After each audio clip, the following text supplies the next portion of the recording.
Tere ilusat teisipäeva. Täna on taas kord käes tegutsemisamps ja meil on nii põnev, fantastiline külaline täna, Piret, kes on tõeline päike. Kui ma selle Zoomi akna siin enne vahetult lahti võtsin, siis küll me lobisesime ja küll me itsitasime. Minu nimi on Triin Pärn ja mina olen üks veebikooli assistentidest ja igal teisipäeval Facebooki grupis veebikooli ettevõtjatele kell 10 toimuvad tegutsemisampsud, kus keegi näitab, kuidas midagi ära teha ise. Ja täna tuleb juttu värbamisest. Tere tulemast, Piret. Ja kohe esimene küsimus, et kuidas sa jõudsid värbamiseni üldse? Tere ja aitäh, Triin, kutsumast. Triin on mind tegelikult mitu korda kutsunud, aga ma olen kuidagi saanud nagu ära nihverdatud. Aga kui ta värbamisest kutsus rääkima, siis värbamine on minu jaoks äärmiselt südamelähedane teema ja kuidas ma jõudsin värbamiseni, oligi see, et ma tegelikult alustasin erasektoris sekretärina ja sealt siis tõusin mitte värbajaks, vaid personalispetsialistiks, eks ju. Ja sellega kaasnes siis ka kogu aeg värbamine ja sealt edasi ma töötasin juba avalikus teenistuses personalispetsialistina ja värbasin siis väga erinevatele positsioonidele erinevaid inimesi, ja minu eesmärk ise väikeettevõtjaks hakates oligi see, et suurettevõtetes on personaliosakonnad olemas, aga väikestes peab tihti kõik ise ära tegema, et alati pole selleks piisavalt kogemust ja seetõttu võib värbamine väga venida ja olla ka mitte nii tulemuslik, et seetõttu on nii hea, kui on võtta üks värbamispartner, kes aitab. Ja kas ma saan aru, et kui suur peab siis ettevõte olema, kes saab siis sinu poole pöörduda, et kas siis ka mikroettevõtja, kes näiteks üksi teeb kõiki asju veel enda Ja juures? just mikroettevõtjad on täpselt samamoodi minu poole pöördunud, et kui on värbamine tekitanud natukene keerulisemaid momente, et siis ja saan kohe aidata, hea meelega aitan. Nii hea, kui keegi kohe rõõmsalt tuleb sellega tegelema, sest et see kindlasti tekitab ju stressi uue inimese kaasamine enda siis ettevõttesse, et sa tead olla kindel, et kõik see klapp oleks ka hea seal. Ja see on väga oluline, koostöö ja klapp on ülimalt oluline. Tere, Eve, tere, Kaari, tere Õnnele, nii tore, et te tervitate Nii meid, kohe armas. läheb lõbusamaks. Aga alustame siis, Piret, ja sul on väike ettekanne ka meile, et kuidas Jaa. nende sammudega, lihtsate sammudega teha värbamine lihtsamaks. Ja ma kohe jagan oma ekraani.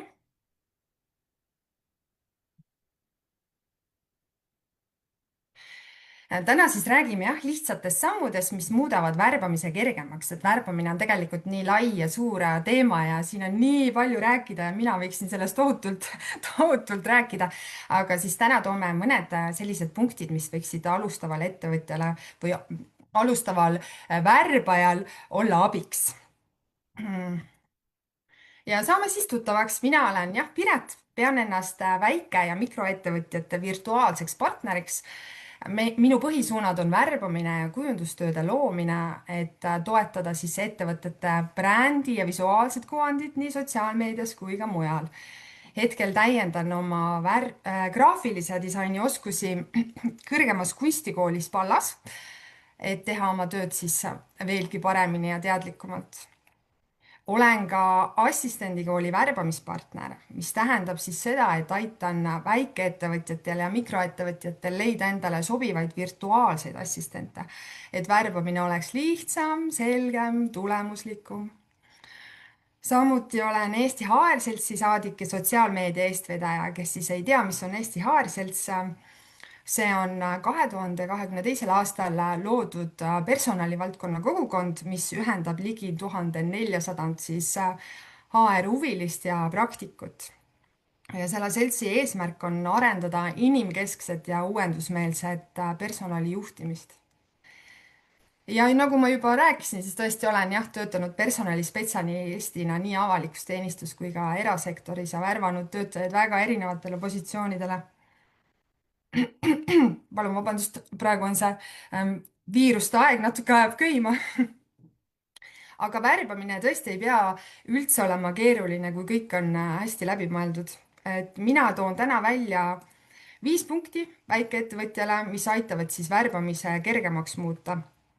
Ja hakkame otsast minema. et probleem on see, et tihti ei teata, kust alustada, et abi oleks vaja, aga mis ma tegema pean, seda ei teata. Ja siinkohal soovitan mina alusta rolli selgemaks mõtlemisest, mitte kuulutuse kirjutamisest, et vasta näiteks 3 küsimusele, mille eest uus töötaja igapäevasest vastutama hakkab, millised 3 oskust peavad tal olema, millised tööd saad sa kohe ära delegeerida. nii on sul selge profiil ja kuulutust on kordades lihtsam koostada või lasta see kellelgi teisel teha. pane värbamisprotsess kohe algusest paika, muidu venib aeg ja koos sellega kogu värbamine. Et ei oleks seda tunnet, et paneme kuulutuse üles ja siis vaatame, mis saama hakkab, et neid situatsioone on olnud küll ja siis hakkab laekuma tohutus koguses CV-d.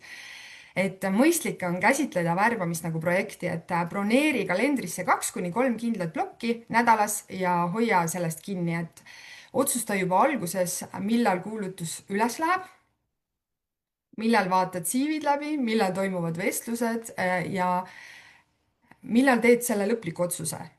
kui ajalimiidid on selged, tegelikult siis ei teki hiljem seda tunnet, et mul pole täna aega värbamisega tegeleda. aga samal ajal tegelikult kandidaadid ootavad, et see on alati kahepoolne protsess, et kui sul on ajaraam paigas, on ka lubadusi palju lihtsam ja kindlam anda. oih, nüüd mul läks toredasti, näed.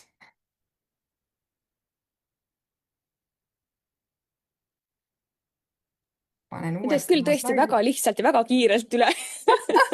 panin ka kõik juba räägitud ei ole midagi. nii, järgmine slaid, ma täna teen esimest korda slaididega ja ma saan kohe niimoodi katsetada, et nii tore. jaga infot ja hoia kandidaate päriselt kursis, et see teema on praegu igal pool päevakorral, et sotsiaalmeedias kirjutatakse pidevalt, kuidas tagasisidet ei anta. et CV-d saadetakse ära ja siis jääbki vaikus, et ettevõtja tegelikult mõtleb, et ah, mis seal ikka, et kandideeris ära, et ma ei vasta midagi, et küll ta aru saab, et ta pole valitud, eks ju. et tegelikult mõjutab see otseselt ettevõtte mainet. kui kandidaat saab vastuse, isegi lühikese, tunneb ta ennast hoituna ja see loeb, see päriselt loeb, et ta räägib oma kogemusest ka teistele sõpradele, tuttavatele ja jagab, kui äge oli kandideerimisprotsess. see on sinu ettevõttele tegelikult tasuta väga mõjus reklaam ja seepärast soovitan mina alati tagasisidet anda. pane juba kuulutusse ka kirja, millal kandideerimine lõpeb ja soovitan ka kasutada 3 valmis kirjamalli siis, et saime su CV avalduse kätte, oled järgmisesse vooru edasi pääsenud, seekord ei osutunud valituks. ja siis lisa kas või lühike selgitus, isegi paar lauset on parem kui täielik vaikus. ja see väike pingutus jätab sinust tööandjana väga professionaalse ja hooliva mulje. kui tunned, et sul on vaja teha kandidaadile lisaülesanne, siis hoia see lihtne ja selge, et ära tee mitut vestlust, pikki kodutöid ega segast värbamist. see tegelikult ei anna üldse head tulemust ei sulle ega kandidaadile.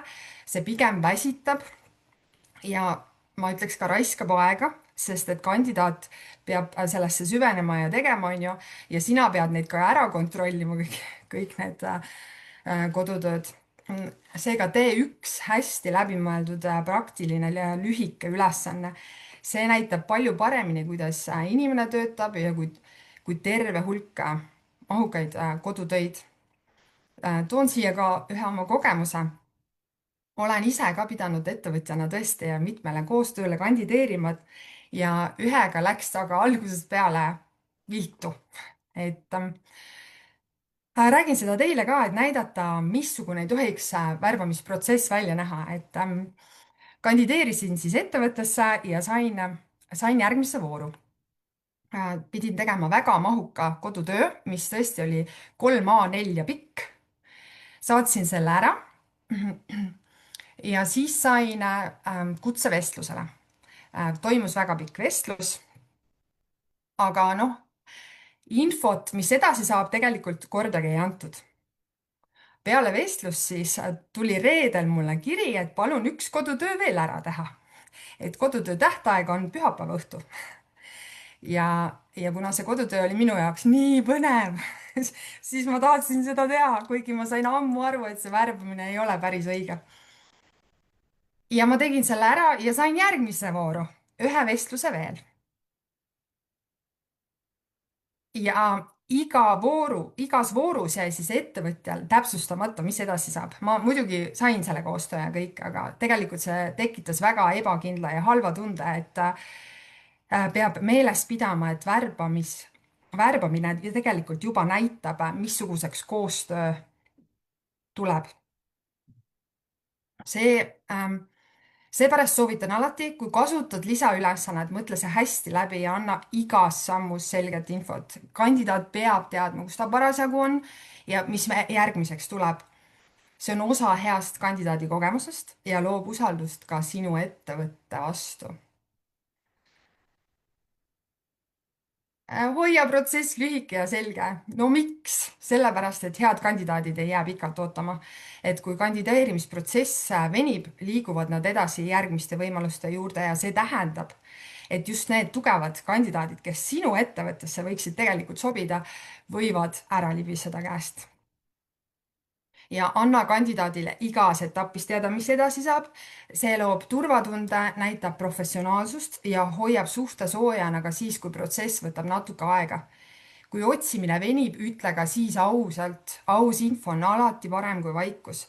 See näitab austust kandidaadi aja ja panuse vastu, et hoia protsess lühike, läbipaistev, inimlik. See on üks olulisemaid samme hea kandidaadi kogemuse loomisel. Ja toon siia ka kandidaadi kogemuse olulisuse protsendid.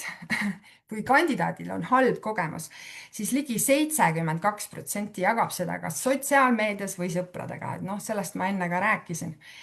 90% värbajatest üle maailma usub, et tänane tööturg on kandidaadi keskne. See tähendab, et kandidaadi ootuste täitmine on värbamisprotsessis tõesti ülimalt oluline. 82% kandidaatidest uurib enne kandideerimist tööandja brändi ja mainet. Seega on kandidaadi kogemus ja tööandja kuvand omavahel tihedalt seotud. See, kuidas kuulutus on üles ehitatud, kuidas ta välja näeb, millist infot jagad ja kuidas sa suhtled, kõik see mängib tegelikult väga suurt rolli.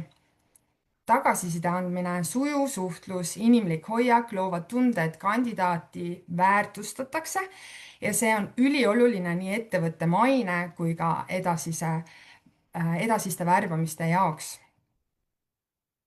Ja siia ma sooviksin näitena tuua ka minule antud tagasiside siis ühe värbamise kohta. Sain selle kandidaadilt, kes ei osutunud valituks. See on tegelikult nii suur tunnustus, kui ka mitte valitud kandidaat on sellest saanud uue kogemuse ja teab järgmine kord, mida värbamiselt rohkem oodata, eks ju, ja see on minu jaoks ka ülimalt oluline, et mina värbamispartnerina püüangi hoida seda, et nii kandidaat kui ettevõtja tunneks ennast selles värbamisprotsessis hästi. Ja lõpuks on mul siin selline hästi lahe lilla slaid. Ma väga tahaksin teiega jagada ühte ai tööriista, mida minu jälgijad Instagramis on küll juba näinud, on siis Jamie ai. See sobib väikeettevõtjatele ideaalselt, kellel ei ole aega kõike ise protokollida või märkmeid teha. Mina kasutan igapäevaselt Jamie ai tööriista. See on suurepärane abiline näiteks ka töövestluste läbiviimisel. Jamie lindistab vestluse, teeb sellest selge lühikese kokkuvõtte ning pärast saad sa temalt küsida täpselt neid küsimusi, mis aitavad hinnata siis kandidaadi sobivust. Näiteks saad Jamie'lt uurida, millised olid kandidaadi tugevused, mida ta iseenda kohta välja tõi, mis riskikohad intervjuust välja tulid, et milline oli üldmulje ja kas ta vastab otsitud ametikohale. Sa ei pea ise märkmeid tegema ega midagi üles kirjutama, kõik on selgelt ühest kohast saadav ja vajadusel saad siis teha ka kokkuvõtteid ja neid oma tiimiliikmetega jagada. Jamie teeb intervjuu analüüsi väga põhjalikult ja ta on tegelikult eesti keeles väga tugev, et seetõttu on ta just ka värbamisel või intervjuude tegemisel väga hea kaaslane. Et kui sa ise ei ole enne värvanud ja kogemus puudub, siis Jamie aitab selle vestluse küll ilusti läbi viia. Ja noh, värvamine on nii suur teema minu jaoks ja ma võiks sellest tegelikult lõputult rääkida mm.. aga praegu jõudsime selle väikse osa läbi käia ja ma loodan, et te kõik saite siit midagi natuke kaasa.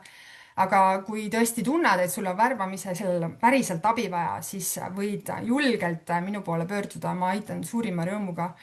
Ma olen tõesti siiralt värbamise fänn ja mulle tõesti meeldib väikeettevõtjaid selles aidata, et ettevõtja saab oma aja tagasi ja kandidaat leiab endale selle töö, mida ta päriselt on soovinud. see on ülimalt rõõmustav osa sellest kogu protsessist.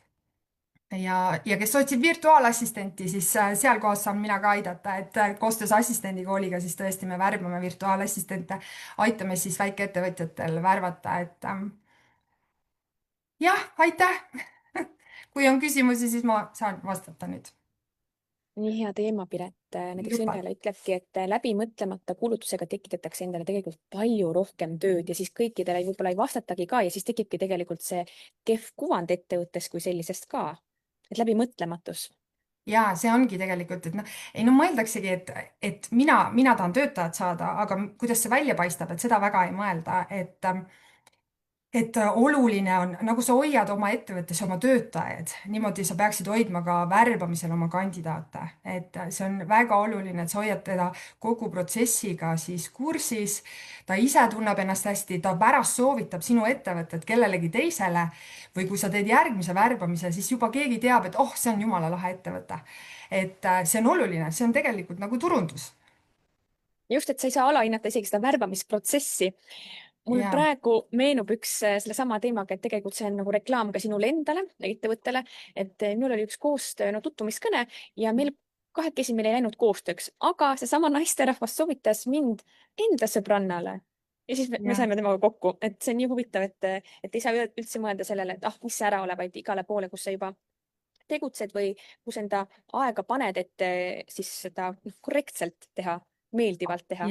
Ja täpselt, et tegelikult kõik see kuulutuse ülesehitamine ja noh, teiselt poolt kandidaat täpselt samamoodi, et kui sa kuskile kandideerid, et siis väga täpselt võiks läbi mõelda, et kuhu sa kandideerid, kas sinu siis motivatsioonikiri või kaaskiri vastab täpselt sellele töökuulutusele, et noh, ma olen näinud kõike et aga minu jaoks on ikkagi see professionaalsus või see korrektsus, et see on oluline. Et noh, tänapäeval on väga palju seda pealiskaudsust, et aga püüame mingid asjad jätta nagu, mis need väärtused või see, et me tõesti hindame teineteist või seda, et sa võtad ju endale töötaja ka, siis sa tahad temaga head koostööd. Ja seda kõike sa peaksid ka värbamisprotsessis näitama. Ja samamoodi, et mis mulle hästi meeldis, Piret, mis sa tõid välja, et ettevõtja poole pealt, aga ka kandideerijana, et kas see on see koht, kuhu sa tahad minna, kas see on see ettevõte, kus tahad minna, et kas sa oled piisavalt motiveeritud, et see on ka oluline, et see on nagu tegelikult koostöö, et ei ole niimoodi, et ainult üks peab tegema hästi või noh. et Täpselt, mõlema, täpselt nii. sest et see on ju koostöö, sest et hakatakse ju koos tegema mingeid suuremaid asju.